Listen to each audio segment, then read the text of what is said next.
Hello, welcome to Poplar, Bluff, Missouri, Temple Baptist Church. We're on devotional day. We're in 1 Corinthians chapter 15, and it's verses 51 through 58. And I'm going to go back to old habits. I'm just going to read one verse and encourage you to read whatever thing else Paul is talking about. He's talking about our final victory, of course, and you know that. But he says in verse 58 of chapter 15, "Therefore, my beloved brother, be you steadfast, unmovable, always abounding in the work of the Lord, for so much as you know your labor is not in vain in the Lord." It's not. It's not in vain what we do. And in the time of Christ, in that time, and Paul, and then we're talking about, we're writing, the Jews were divided about their belief about the resurrection. The Pharisees believed that there would be a physical resurrection. The Sadducees were equally convinced that there would not be a resurrection.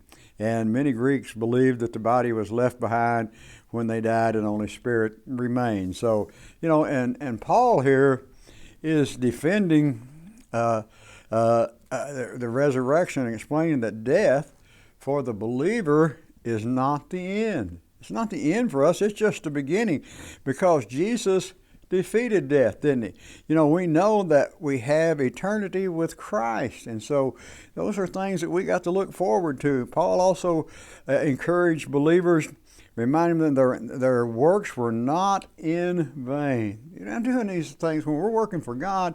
It's not in vain. And steadfast means to trust in a truly steadfast means to trust in a truth completely, much like resting on a chair that you trust to hold you many times before.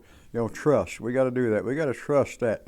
Unmovable in the verse means unshakable. You can't move it. It's there, and so that's what we need to be, isn't it? Paul is telling us to trust God in everything. Everything. Unmoved by false teaching, unmoved by circumstances. Maybe we have a family problem. Maybe we have a friend betrayal, a church split, the death of the loved one, or some other crisis made you want to quit.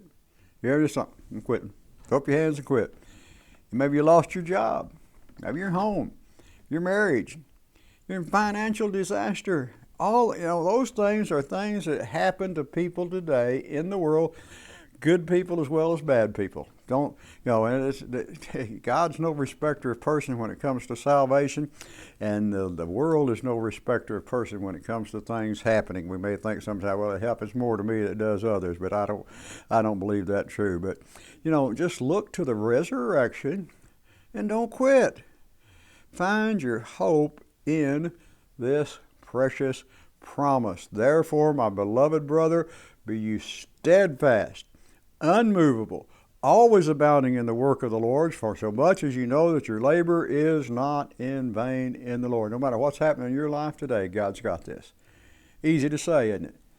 Easy to say, but that's what we got to do. We got to say, God has got this. Whatever trial, whatever temptation it is, take it to Jesus. Come be a part of our service here at Temple. We meet on Sunday morning. Our first service is at 8 o'clock. And then we have our Sunday school classes at 9. And our second service is at 10 a.m. Then Sunday evenings at 6. We have regular worship service. Wednesday night we have prayer and Bible study. So come be a part of those services. May God bless you is our prayer.